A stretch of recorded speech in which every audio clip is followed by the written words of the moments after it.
Arsenal win their appeal against Miles Lewis-Skelly's red card, and Evan Ferguson could be on the move. Would he be a good option for Mikel Arteta and the Arsenal? We'll get into all of that and much, much more on this bonus episode of the Chronicles of a Gooner podcast. Hey, everybody, how are we? Welcome back to another edition of the pod, a bonus edition of the pod, coming to you live on this Tuesday evening, shortly after the news was broken that Arsenal have won their appeal against Miles Lewis-Skelly's sending off at the weekend. Now, is it good news? Of course, because it means that Miles Lewis-Skelly will now not face that 3-match ban that he was staring down the barrel of. It still doesn't change the fact that we had to play half of a game pretty much with 10 men, which is not ideal. And when your squad is already on its knees and people are having to work that extra bit harder to compensate for the fact that they're down a player, it's certainly a huge frustration, at least for me anyway. And I'm sure many, many others. But listen, the decision has been made. The right decision has been made. I just find it mad that an independent regulatory commission have had to get out of bed, make their way down to wherever it is they meet, if it's not done virtually. But for the purpose of my story sounding really good, let's say that they all meet in person in suits in some grand old hall or something. I don't know. But anyway, the fact that 3 people or however many people it was on this independent regulatory commission have had to actually get out of bed to tell everybody what we all knew to be the case from the weekend is quite frankly embarrassing, isn't it? And it's really, really embarrassing for the PGMOL because they doubled down on this. You know, they were adamant that the decision was right. They talked about serious foul play. They came out with all these different lines to try and justify what was clearly a stinker of a decision, a rotten decision from Michael Oliver. And now they've been made to look silly by the FA's Independent Regulatory Commission, who have stepped in after Arsenal formally launched an appeal to say, you know what, lads, you got a case, you got a point. And I've been speaking with some mates on WhatsApp about this, and mates that aren't Arsenal fans, by the way. And they keep saying to me, like, you know, why are you still going on about it? Like, why have you been talking about this since Saturday? It's Tuesday now. Give it a rest. Well, I think the fact that this commission have come out and said that we were right and they were wrong actually vindicates the large-scale reaction that we've seen to this. Now, it doesn't vindicate or justify people being abusive, and we've talked about that on recent episodes. I don't want to go down that rabbit hole again, but to make it clear for those that maybe haven't listened to recent episodes, I do not agree with the abuse of Michael Oliver or his family. That is wrong. It is disgusting. It shouldn't happen. But there's plenty of good people who have simply expressed their frustration and disappointment at what was obviously a really poor decision, who have had their names dragged through the mud. I put a post out earlier today and I stick by this. I said, I've got a massive problem with some of the reporting around the Michael Oliver stuff these past few days. Smart, educated people with huge platforms are willing to label all Arsenal fans as the kind of people who would make death threats to a man and his family. There are unfortunately idiots everywhere. And if wider events in this country over the past few years haven't taught you that, where the hell have you been? We're not all the same, and the actions of a minority do not represent the majority of us. But hey, whatever gets the clicks, I suppose. You know, you've seen people from major newspapers with major platforms, major size followings, talking absolute drivel about all of this. We've all said that the abuse is wrong, but criticism isn't abuse. As Jason points out in the chat, the PGMOL have been made to look stupid here. There's no two ways about it. They doubled down on the decision. They then put out the statement about the abuse, which, look, they're entitled to do. But as we've discussed already, I think a lot of people took that as the PGMOL trying to create a bit of a diversion and a bit of a distraction. And now they've seen their decision essentially be put in the bin by this independent regulatory commission. And as I say, now they've got egg on their faces. I wonder if we're going to get a PGMOL statement tonight or tomorrow or in the days to follow. I wonder if we're going to get a special episode of Mic'd Up. That's what I'm really excited about. Are they going to bring us a bonus episode of Mic'd Up just to talk to us about that ridiculous decision that we saw at the weekend? So look, really, really good news. Really, really good news for Arsenal, of course, because the squad is pretty thin at the minute, and to have Miles Lewis-Skelly, who's proven himself a very, very capable young man, is obviously of great importance to us, and having him available is a massive boost. So I'm pleased about that. And there were some big games on the horizon that he was due to miss. Obviously, the Manchester City one coming up at the weekend was the first one. I don't know if he'll start that game or if Ricardo Calafiori will, but either way, it's nice to have that option and to be able to call on him from the bench if indeed he doesn't make the starting 11. But yeah, this is look, I don't want to say it's one of those things where it's like, I told you so, but we did all tell you so. And Arsenal fans all over the globe were super vocal about this. But when you know that you've got a case, when you really know that you've got a case, is when you sort of look around the wider footballing world, and the majority of pundits, even people who in the past, I would say, have been very anti-Arsenal and have been very critical of the way that Arsenal operate under Mikel Arteta and some of the things that we've been involved in since he took charge, when they're sitting there going, hold on a minute, this is wrong. This is bang out of order. This is completely and utterly embarrassing on Michael Oliver's part and the VAR's part, and then on the PGMOL's part, who decided to double down on the decision. You know you've got a case. And, people keep saying, well, there isn't a conspiracy theory and Arsenal fans need to be quiet. And I agree.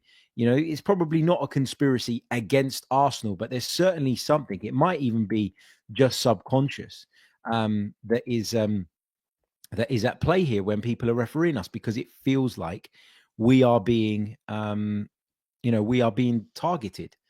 We are being refereed in a different way to other people. I'm not going to go as far as calling it a conspiracy theory, because I think that's giving them too much credit. They ain't that smart based on what we can see. What we've got a group of referees who have been influenced by a media narrative that's been created around Arsenal, whereby we're talked about as dark arts merchants and all the rest of it, that now means that when referees go into our games, they are more vigilant than they would be normally. And so they're picking up small things that they wouldn't pick up normally, that they would allow to go by the wayside in other games, because they're going into Arsenal matches wired up to look for the dark arts that everybody keeps talking about. So the media are to blame for this as well. This narrative has been ongoing for a little while, and it's no coincidence that since all of that started, the refereeing in games that we've been involved in has been very, very different, has been a lot stricter. And it feels like when it comes to Arsenal, the letter of the law is applied exactly. And when it comes to everybody else, it's a guideline that referees use, and there's a bit of common sense applied. Ollie Holt of the Mail put a post out earlier on. Hold on. And I'll share this one. I've seen a few really questionable ones from some journalists. Let's have a look at this one from Ollie Holt. Hold on a second. Where am I? Why can't you see me? There we go. He says, no conspiracy, no corruption.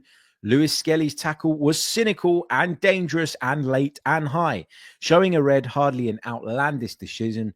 But in today's football culture, Michael Oliver has to be given police protection at home for sending him off. Okay, so first of all, the independent commission, the FA's independent regulatory commission, disagree about the dangerous, late and high bit. It was clearly someone who tried to trip somebody over and caught him a little bit further up the leg than he would have liked. But it's not reckless. It's not endangering an opponent. There's not excessive force or brutality or any of the other buzzwords that you see in the law, or trigger words, if you like, that are in the law that the referees look through and probably go, well, does it meet this criteria? No, it doesn't meet the criteria for a red card, Oliver Holt. And that has been upheld by the FA's independent regulatory commission. Also, on the point of the abuse, and I don't want to dwell on this too much, right? Because I've already made my case on this and made my point, which is that this is abhorrent. It's disgusting. We don't want to see it. Okay. Nobody for a second is condoning it or justifying it. But it is interesting to me that having looked through some of the articles that have been shared online and having looked back a little bit myself earlier today, it's interesting that there were death threats made to a referee. I don't know if it was Michael Oliver, it might have been, or it might have been someone else, after a Liverpool-Manchester United game where there was talk of a car bomb. And that is obviously completely bang out of order. And there's no place for that whatsoever. And I hope they caught whoever come up with that nonsense and whoever made that threat. But I don't remember there being hit pieces on Liverpool or Manchester United fans, because I don't remember which way round it was and what the issue even was. Like, I've read the article, which was obviously timed after that clash between those two sides. But the point I'm trying to make here, guys, is that I don't remember there being that many hit pieces on either of those two fan bases after Michael Oliver received a very, very serious threat. And I'm not saying he wasn't threatened this time. I'm not saying that he hasn't had police protecting his home, because I couldn't say that because I don't know. What I am saying is stop trying to paint every Arsenal fan with this brush of being an abusive and violent and threatening so-and-so that is willing to harm a person and his family for the decisions that he made on a football pitch. We're all annoyed about the decision because we all love our team. We're all annoyed about the decision because we love our sport. And decisions like that, which are clearly and obviously wrong, are impacting the outcome of games, are impacting results. We've seen that many, many times this season. And we don't want our game to descend into chaos. And so as Arsenal fans, as football fans, first and foremost, if we come out and say that's an outrageous decision and that's wrong, that doesn't then translate to us being abusive, violent, and people that will turn up at Michael Oliver's house. No, stop painting us all with that brush. We're not that. That is not us. That's a couple of idiots online. There are idiots everywhere. And as I said earlier on in this bonus episode of the pod, which I thank you for listening to, by the way, as I said earlier on, the actions of a couple of idiots on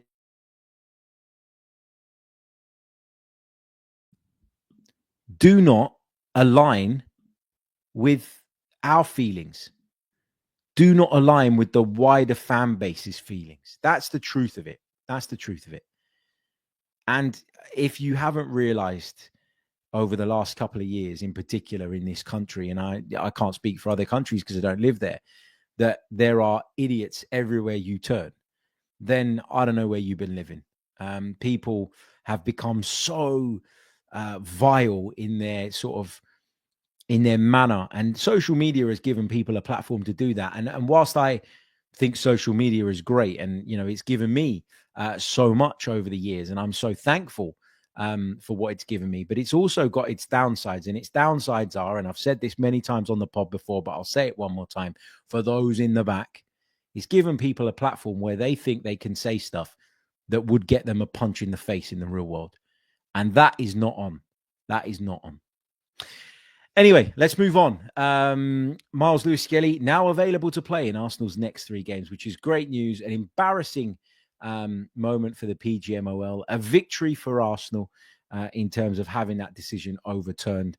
And I think people will say that Arsenal fans and the media and all the rest of it applied a lot of pressure, and maybe they'll question whether they were right to apply that level of pressure. Well, that level of pressure, I think, has played a part in this decision. I think it was cut and dry anyway. I don't think it needed necessarily outside noise or influence for a group of right-minded people to sit in a room and look at that and go, nope, that was a joke of a decision. We could all see it straight away.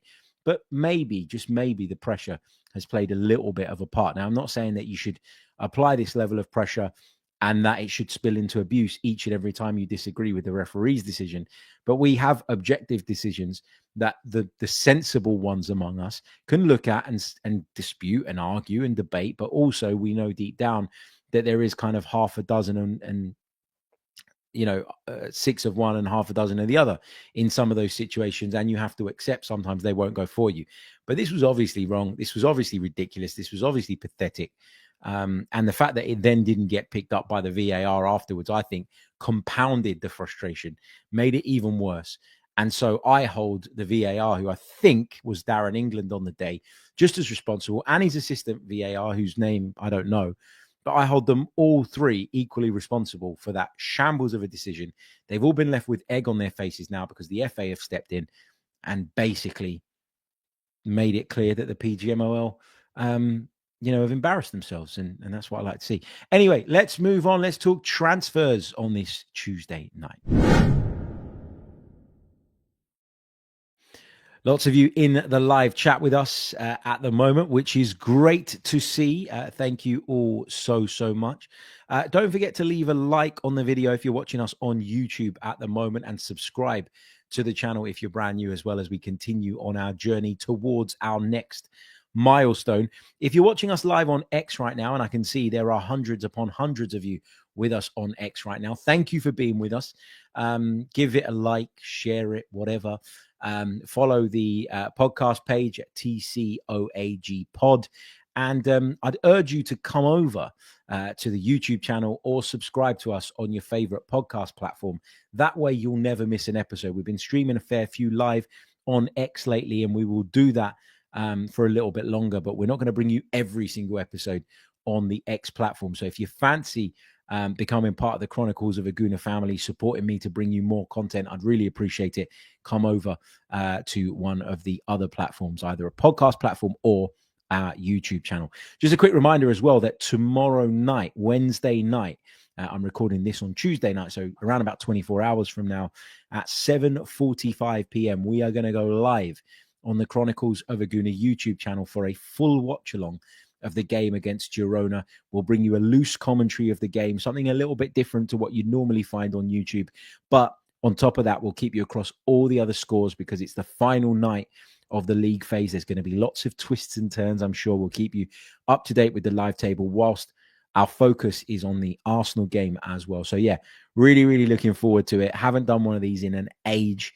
I'm going to put a lot of effort into it. So if you fancy it, if you're looking for some company to watch the game with, I'd love to have you with me on the Chronicles of a Gooner YouTube channel. Right then, let's do that transfer talk that I promised you. I've digressed there a little bit, haven't I?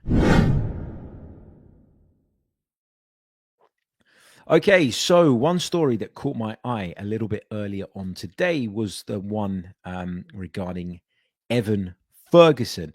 Now, he's a player that it feels like has been long linked with a move to Arsenal. You know, if you go back a couple of years when he sort of really burst onto the scene, Evan Ferguson, there was a lot of talk about him maybe being the centre forward that Arsenal really need, the one that the Gunners are missing.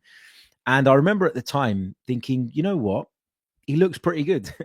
And this guy looks like he's got a lot of potential. You factor in that he was found by Brighton, a club who are renowned for finding gems, and he was brought over from Ireland to play for them, and he had this really hot streak and spell at Brighton and Hove Albion. I want to go back because I don't think it was last season. I think it was the season before. Was it the 22-23 season? I'm just checking the statistics. 22-23. Or was it 21-22? Hold on a second. Let me just figure this out. All right, it wasn't 21-22. I think it was 22-23. I'm just bringing up the statistics. Bear with me a second. I should have done this before, but obviously I'm not that organized. Well, look, 23-24, he got 6 Premier League goals. 22-23, he got 6 Premier League goals in 19 appearances. And he went on this really hot streak around December of the 22-23 season, where he scored against Arsenal, scored away at Everton, got an assist in that same game, then got an assist at home to Liverpool, and then scored a goal against Leicester. So there was 5-game streak where he was on real fire. He scored 2 goals in a game against Southampton, 3 games from the end of that season. And there was a lot of excitement around Evan Ferguson and what he might develop into. At the time, I remember the talk being £100 million. It was £100 million or Brighton will never consider selling him. And I remember thinking at that time, that's a bit steep. That is a bit steep. That is, in fact, that's ridiculous. And as I look at his transfer market profile right now, you can quite clearly see that his stock took a massive rise around about October 2023, where his value, according to them, went from an original £1 million when he joined Brighton and Hove Albion in November 22 to just 11 months later in October 2023, 65. So it was clear that his stock had risen dramatically. It was clear that he was going to be a target for a lot of clubs. But since then, it's dropped off, hasn't it? His performances have dropped off. He's not had many chances. He's had some injuries as well, I'm pretty sure. And the stock of Evan Ferguson is just, quite frankly, not where it was. And I don't really know, too much about Brighton and Hove Albion, not to the point where I can sit there and explain to you all the nuances of why he wasn't getting the game time, of why his stock appears to have fallen, and of why, all of a sudden we're talking about a bit of a risk. Whereas if you'd have told me that we were going to sign him 2.5 years ago, I would have said, no, it's a sure thing. Go get it done. But I just wonder now if Evan Ferguson becomes an option for Arsenal, because the Gunners are clearly in the market for a striker. They've clearly had an admiration for him in the past. Have they been completely put off by what we've seen in the last season and a half with Evan Ferguson? If you look at him this season, just 12 appearances. He's only been in the starting 11 9% of the time. He's only played 11% of Brighton's total minutes. 12 appearances in the league, just the one goal. It's not exactly inspiring. He missed the first 3 games of the season through injury, and he's missed the last 6 through injury as well. But all the time in between was pretty underwhelming. Getting 5 minutes in games, 4 minutes in games, 2 minutes in a game, 9, 8, 5. Clearly not first choice, clearly not seen as being good enough for a Brighton and Hove Albion starter at the moment. But I just wonder if that interest lives on. And if it does, would Arsenal see this as an opportunity to try and get him in the door? Now, initially, there was talk about Evan Ferguson moving to Arsenal on loan. And we talked about it in Tuesday morning's episode. And we said, look, you can talk about loan deals all you want, but at the moment, we've got Raheem Sterling and we've got Neto. So in order for us to facilitate a loan deal, we would have to let one of those guys go. And I said to you guys that I thought it very unlikely that Arsenal would do that. I thought it very unlikely that Arsenal would send one of those players back. I don't even know if they can send those players back based on the contracts that are there. So I then think about Evan Ferguson. And the reason I brought this up today is because we've heard tonight, or a few hours ago, this afternoon, I should say, Tuesday afternoon, 28th of January, that actually Brighton would be open to letting them move on a permanent deal. And so that got me thinking, okay, well, we can't take him on loan, but he is a player we've been interested in the past. And we were probably quoted, if we got as far as making an inquiry, something north of £100 million. And here we are in a place where Brighton are probably desperate to get rid now, where the player probably desperately wants to move because it feels like it's the end of the road for him at the Amex Stadium.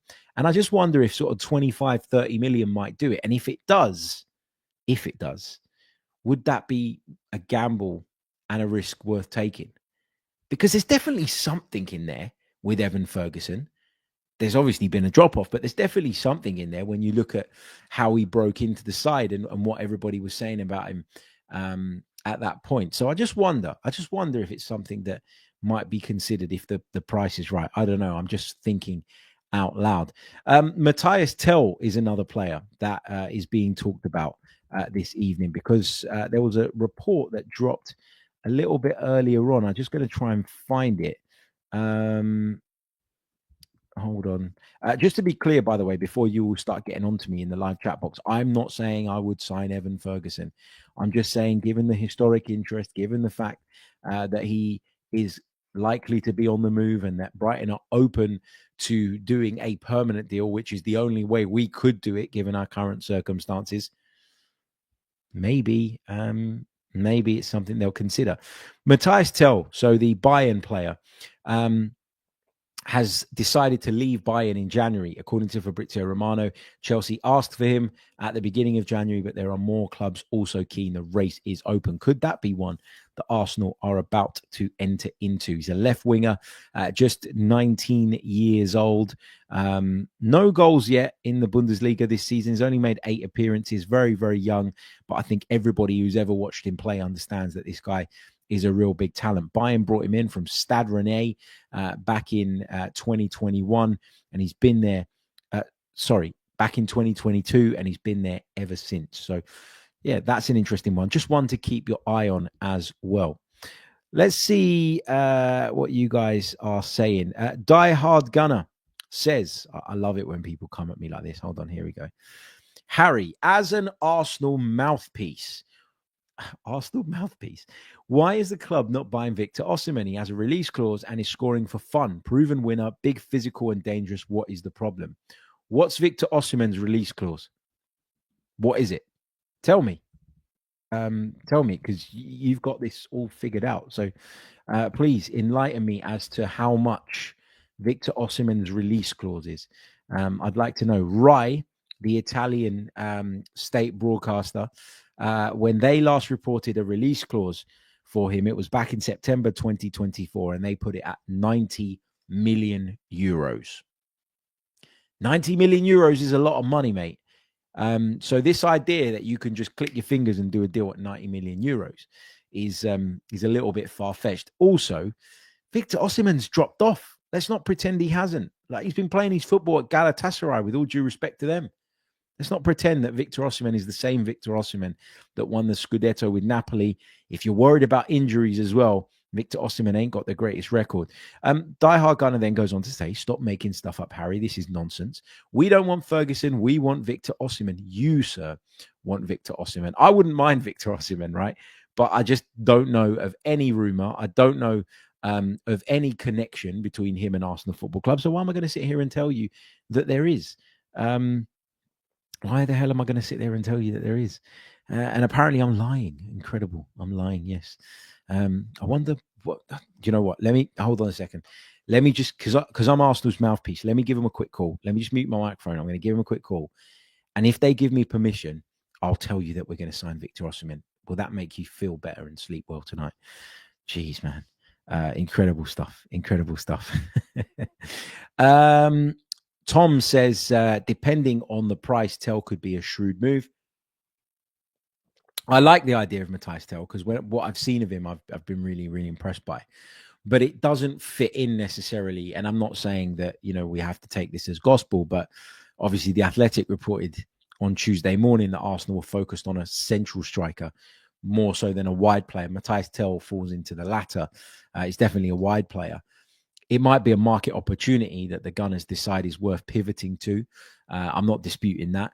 And as I say, I like the player, but it doesn't kind of align really with what we're being told or what we're reading. So I'm a little bit reluctant to get carried away. But if we could get Tell in, I'd be all for it, because I think he's a really good player and a really top talent with a really high ceiling. Lynn Simpson says, in my humble opinion, I don't think a striker will come in. I've been pretty confident over the last few days that one will, but as each day passes and we've not heard anything about it, I have to say my faith is dwindling a little bit. It is. I'm not going to lie. And to be clear, I'm not saying that Evan Ferguson is the solution, by the way. I just wanted to discuss that and put that one out there because of the developments with regards to his future today that we've clearly seen. So I don't think he's the answer. I said a few weeks ago, I don't think he's the answer when we were initially linked, and that's not really changed in my head. I just wonder if, because of Arsenal's historic interest in him, at least historic interest that we're led to believe was there, will they see it as an opportunity? Will they see it as a chance, I guess, to do something? This is incredible. Die Hard Gunner. Harry's job is to control the narrative. Why is he putting things out there? You guys are sheep. There are so many people with much bigger platforms and much louder voices than mine. If you were Arsenal Football Club, why would you get the cheap option to be your mouthpiece, is what I'd say to that. But anyway, Lalieta Lalietia Aria, sorry for getting that wrong, says, any chances for Sesko still? As far as I'm aware, that looks dead. It would be nice if we could get him. He's definitely a long-term target, but it feels like at the minute it's out of reach as far as this January window is concerned. Oslo Gunas says, has the Cunha links gone cold? They seem to have, at least from what I'm reading. Again, I don't claim to be in the know, but I'm certainly not getting Matthias Cunha coming up on my feed anywhere near as much anymore. I'm not seeing as many articles, and I'm not really seeing that one be pushed too much. So we always worried about that one, didn't we? That the sort of fee would be a stumbling point, and that would put Arsenal off. We wondered if Arsenal would try and lowball a little bit in the hope that Matthias Cunha would then start pushing. And I understand a lot of people got excited when the Wolves boss came out and was criticizing his body language as if to say he doesn't want to be here anymore. But that hasn't developed into anything. It might still do in the coming days and in what remains of the transfer window. But as far as I know at the minute, I don't think there's anything in that. Going to take a couple more of your questions. But before I do that, if I could just ask you guys, if you're watching us on YouTube, remember to leave us a like, guys. It really, really, really does help. And subscribe to the channel as well. If you're new, that really helps as well. If you're listening to us on any of the podcast platforms, please leave us a review. Make sure you're subscribed. That also helps. And if you're watching us on X, which over 1,000 of you are right now, which is amazing, come over to our YouTube channel. Just search the Chronicles of Aguna. Come over to the podcast on your favorite podcast platform. Again, search the Chronicles of Aguna and give us a subscribe and become part of the Chronicles of Aguna family. Right, let's take this one from G. Thor in the chat, who says, some rumors that we might activate Nico Williams' release clause. Any truth in that? I've seen those rumors as well tonight. Just sort of scrolling through before I hit the live button this evening. Apologies for the disconnection there. Not sure what happened. But just sort of scrolling through social media, as I'm sure a lot of you guys have been doing this evening, I have seen rumors of a potential activation of Nico Williams' release clause. But we heard so much to the contrary earlier in the window, didn't we? That we were worried about his wages, that, you know, we might not be able to trigger the release clause because we'd have to deposit all of that money in one go, etc., etc. So the truth is, I don't know. I don't know. Mr. Mute says, do you think Kivior will leave in this window? Each window we hear about him going back to Italy, but it's gone dead recently. I personally think he stays put at least until the summer, but I do think come the summer, he's probably one that will feel himself that he needs to move on. Paul James says, why did the PGMOL force Arsenal to appeal? They could have rescinded the red card. Also, will Arteta go strong tomorrow? So why did the PGMOL force Arsenal to appeal? Because they were protecting their own. And trying desperately to defend what was clearly a wrong decision. That's how I see it anyway. They could have rescinded the red card. You're absolutely right, and saved themselves the embarrassment of the FA having to step in. But hey, they didn't want to do that either. They just they felt that doubling down was the best way to go. And also, will Arteta go strong tomorrow? I think he'll make a few changes. I think he'll make a handful of changes because I think it's what our current situation demands. But I see Girona away as a tricky game. And I know that we're probably going to go through comfortably anyway.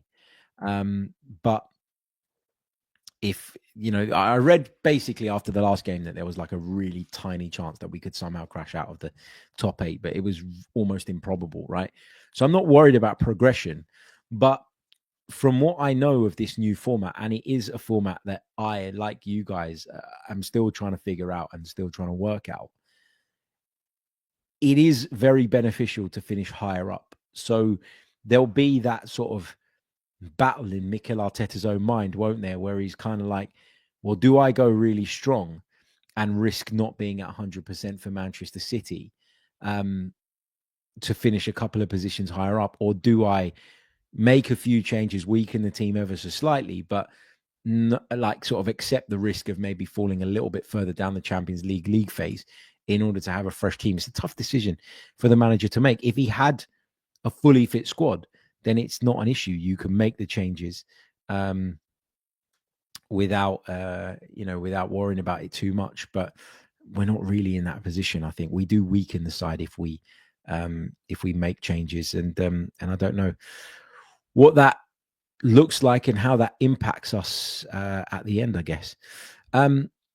The ballot Guna says, I'm sorry, Harry, but I don't think we're in a position to sign players on the basis of there's definitely something in there. And that's in reference to my comments about Evan Ferguson. I've said it probably 3 times since we moved on from that section. I don't personally think Evan Ferguson is the answer. But because of that historic interest, I just wonder if Arsenal might revisit it now that the circumstances are very, very different. But, you know, whether we agree with that or not and that approach, and I certainly think we need someone who can impact the team straight away. That's what all the reporting is saying, that Mikel Arteta is in the market for someone who can impact the team straight away. It's not wild to think that Arsenal might roll the dice on someone because they've done it before. Mikel Arteta's done it before. So, yeah, it's not beyond the realms of possibility. But I agree with you that we shouldn't be prioritizing a player on that basis. But it feels like with the window edging closer to the end, there's a week left, less than a week now. It feels like we're kind of in desperate street now, and we might have to do something that maybe wasn't necessarily on the cards not so long ago. I don't know. Goon Gang says, shout out from the Virginia Beach Gooners, Harry. Shout out to all of you guys. Hope you're all well. Thank you for tuning in. He says, I was praying for Marmoush. I think we missed the gem. I didn't watch the Man City game in full at the weekend because I was away, but in the highlights, he looked lively, didn't he? Omar Marmoush. And I've heard some raving reviews of him over the last sort of 6 months or so now. So I can understand why a lot of Arsenal fans were keen to see him come in. Right, I'm off to have a nice glass of wine and celebrate the fact that the PGMOL have been left with egg on their faces, courtesy of the FA's Independent Regulatory Panel or Commission. I think commission is the right word. Thank you to them for applying some common sense. Thank you to you all for tuning in on this episode. I really, really appreciate it. It's an extra episode, a bonus episode for you guys. We will be back tomorrow, which is Wednesday. At some point, you might be listening to this on Wednesday, which is fine. There'll be another episode in your feed in a little while. We will be looking ahead to that Girona game. We will be discussing whatever news crops up over the course of the day, and we'll be bringing you that live watch along on the Chronicles of a Gooner YouTube channel of Arsenal versus Girona versus Arsenal. Let's get it correct in the UEFA Champions League. So really looking forward to that as well. I'll see you all then. Until then, take care of yourselves. Have a great evening or morning or afternoon, depending on when you're watching or listening to this back. All the best. Up the Arsenal. Goodbye.